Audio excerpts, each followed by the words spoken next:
মাথায় মাখার হেনা ব্যাটার তৈরি করার পদ্ধতি আমি ভাবলাম তোমাদের সাথে শেয়ার করি।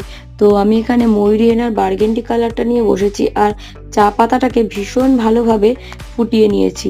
আর চা পাতাটাকে অল্প অল্প ব্যবহার করব, তারপরেই ব্যাটারটাকে গোলাবো যাতে বেশি পাতলা না হয়ে যায়। তো ভালো করে ব্যাটারটা গোলাতে গোলাতে আমি এটার মধ্যে অ্যাড করব 2 চামচ বা 2 ঢাকনা নারকেল তেল, তারপরে কফি পাতা আর হচ্ছে চিনি। চিনিটা আমি এই কারণেই ব্যবহার করি, চিনি হচ্ছে ক্ষার আর চুল পড়ার সমস্যা একটু হলেও মেটায়, যেটা আমি অনেক উপকারিতাও পেয়েছি। তাই আমি সবসময় হেনার মধ্যে চিনি অ্যাড করি। আর এটাকে খুব ভালোভাবে ফেটিয়ে সারা রাত রেখে দেবো। রেখে দিয়ে সকালবেলা এটার মধ্যে লেবু তারপরে টক দই অ্যাড করে তারপরে আমি মাথায় মাখবো। তারপরে সেটা 1-2 ঘন্টা মতন রেখে দেওয়ার পরে ধুয়ে ফেলে শ্যাম্পু দেবো না।